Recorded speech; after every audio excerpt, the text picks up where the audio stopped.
Perjuangan dialog Jakarta Papua untuk menciptakan Papua. Karena itu kesempatan ini saya kira kita para alumni yang masih ada di sini juga bersama-sama melihat bahwa ini juga salah satu bentuk untuk kita mengembangkan secara berulang-ulang cita-cita yang pernah dirumuskan oleh para pendiri kita.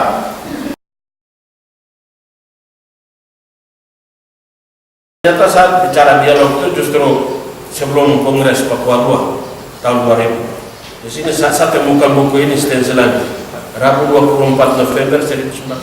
Dan saya bicara tentang makalah ketiga dengan judul memperjuangkan keadilan dan perdamaian di Irian Jaya. Itu sudah dimulai. Orang Papua sebenarnya sudah pilih dialog untuk menyelesaikan konflik Papua. Di Kongres 2010, tapi sesudah itu tidak dilanjutkan karena CDP yang dibentuk untuk mendorong itu ketuanya dibunuh, yang lainnya dipenjarakan, terus diintimidasi, sudah hilang. Alasan kedua ialah Papua ditafsirkan sebagai tercapai pemerintah sebagai identik dengan Papua Merdeka. Karena tidak ada orang yang takut memperjuangkan dialog itu lagi. Sampai muncul Lembaga Ilmu Pengetahuan Indonesia, tim dari DIPI yang membuat penelitian selama 4 tahun dari 2004 sampai 2008 tentang konflik Papua dengan biaya APBN. Lalu mereka menghasilkan satu buku yang bernama Papua Roadmap, Negotiating the Past, Improving the Present, and Securing the Future. Ini buku ini hasil penelitian. Nah, di dalamnya itu direkomendasikan perlunya dialog.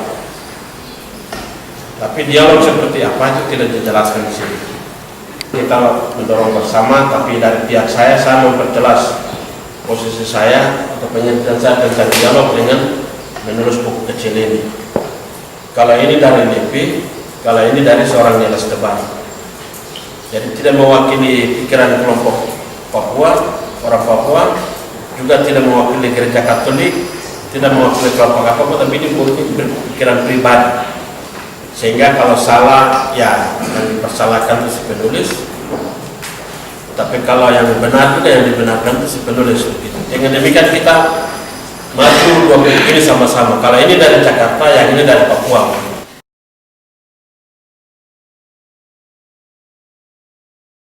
Keterlibatan saya di dalam perjuangan dialog demi Papua Tanah Damai ini dipengaruhi oleh keberadaan saya sebagai orang Mele di Papua, orang yang pernah menggumuli dunia jurnalistik, orang yang belajar misiologi. Pertama, motivasi dialog penting karena ada konflik ideologi antara pemerintah Indonesia yang mempertahankan keadaan mati dengan terutama orang-orang Papua, terutama orang Papua yang menginginkan merdeka dengan moto merdeka harga mati. Ini sudah 50 tahun persoalan ini.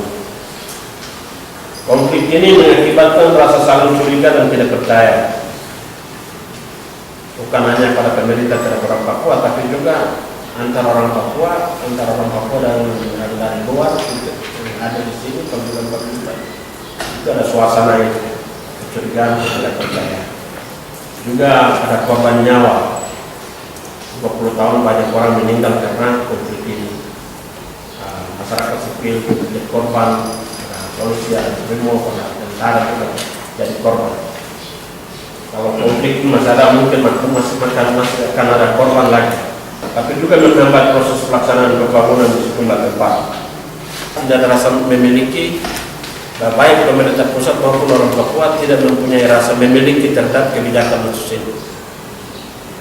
Itu akibatnya karena ini bukan hasil diskusi bersama. Maka karena rasa tidak memiliki, orang Papua ketika melihat itu tidak dilakukan, mereka kembalikan saja. Itu bukan KMP, karena tidak rasa memiliki. Tapi pemerintah Indonesia juga karena tidak rasa memiliki, maka ketika mengeluarkan suatu kebijakan yang bertentangan dengan otonomi khusus, dia malah mempertahankan bahwa itu benar. Dia tidak merasa bersalah. Orang Papua itu ada suatu kekhawatiran bahwa Indonesia sudah masa depan dalam NKRI. Mereka berasa bilang kami akan habis. Masih bisa didiskusikan tentang pandangan kami. Ada paradoks juga. Daerahnya kaya, sumber daya alam, tapi rakyatnya miskin.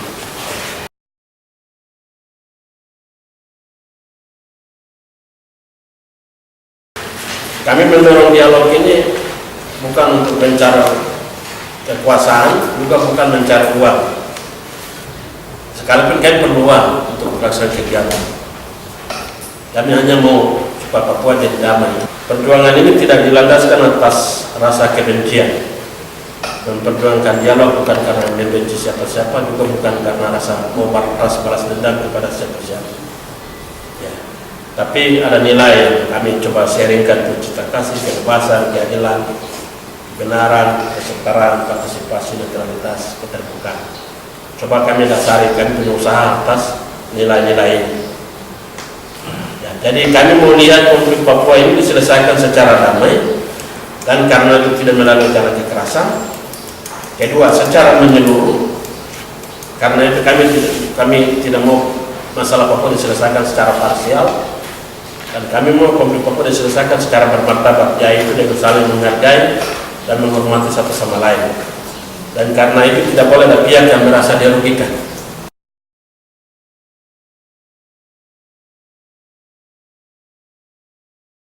Dua target. Target pertama itu mendapatkan dukungan yang seluas-luasnya dari masyarakat sipil di tanah Papua dan para pejabat dan serta politisi di Jakarta tentang pentingnya dialog Jakarta Papua sebagai sarana untuk menemukan solusi terbaik terhadap konflik Papua. Karena itu kami merekrut orang yang rela bekerja demi dialog damai tanpa upah. Kami kumpulkan orang-orang ini, lalu dalam satu kami bertemu terus, kami punya kelompoknya, kami mau namakan apa? Cari nama, akhirnya kami dapat Papua Peace Network. Namanya Papua Peace Network. Tapi tidak bisa, ini di Indonesia. Dan harus nama Indonesia. Ya terjemahkan saja dari Inggris itu, jadi jaringan dari Papua. Orangnya kita di Papua dan Jakarta, kami dorong sosialisasi bersama. Kami merumuskan supaya semua satu suara, merumuskan konsep dialog yang kami tawarkan kepada semua itu dalam buku saku ini, tawaran konsep dialog. Kemudian kami semua anggota mesti punya ini dan menjelaskan tentang dialog yang ada di dalam buku ini. Sosialisasi konsep dialog itu kami buat melalui seminar, konsultasi publik. Sampai 2011 Juli kami buat 26 konsultasi publik, baik untuk Papua maupun untuk yang dari Paguyuban.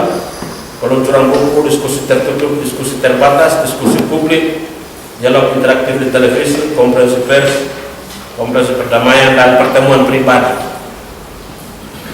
Kami juga melaksanakan kunjungan pribadi ke sejumlah orang untuk menjelaskan konsep dialog ini. Dalam bertemu dengan mereka, tawarkan konsep dialog. Ada yang setuju, ada yang tidak setuju, ada yang lama-lama bersetuju, ya, ada yang tidak setuju sampai sekarang dan tidak apa-apa. Tapi juga mendorong pendekatan inklusif dan partisipasi dari semua kelompok termasuk kepentingan, baik dalam tahapan pra-dialog, dialog, dan juga nanti pasca dialog, tentu dengan peranan yang berbeda-beda. Jadi singkatnya, untuk mencapai target yang pertama ini, mendapatkan dukungan seluas-luasnya dari masyarakat sipil, kami menggunakan banyak pertemuan terbuka. Orang-orang yang mendukung dialog ini juga mereka menolak kekerasan. Itu yang kami lihat. Babak yang kedua, itu target kedua.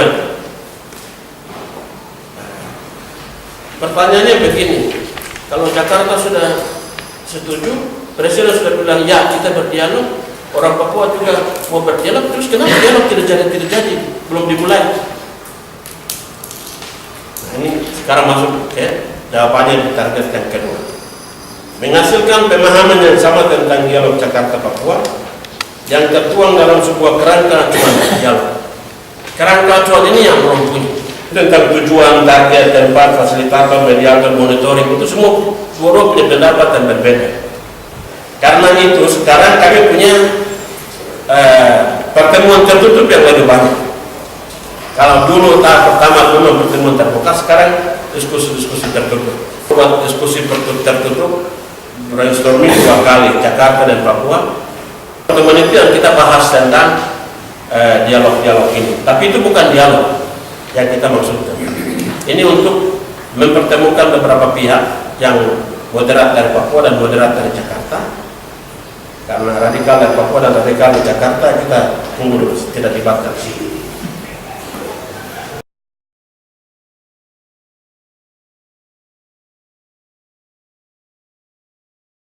Pada 2 kutub yang berlawanan, kutub NKRI harga mati dan kutub Papua Merdeka harga mati. Itu juga menjadi satu pergumulan tersendiri. Saya yang orang Papua diharapkan orang Papua yang Papua Merdeka itu ada di pihak mereka, memperjuangkan apa yang mereka perjuangkan. Tapi juga sebagai warga negara Indonesia, pemerintah mengharapkan yang dukung yang mereka punya. Jadi biasanya dicurigai oleh kedua belah pihak, tidak dipercaya oleh kedua belah pihak, ya hajar juga oleh kedua belah pihak karena tidak ada orang tengah. Tapi sudah itu resiko kita alami. Karena hanya bilang ya, pokoknya Papua jadi tanah damai. Masih ada kekhawatiran, kecemasan, ketidaktentraman dari kedua belah pihak yang belum diakomodir dalam suatu kerangka acuan. Lalu terakhir belum ditemukannya kriteria yang dapat digunakan untuk membahas dan menentukan tempat, fasilitator, mediator, dan lain sebagainya.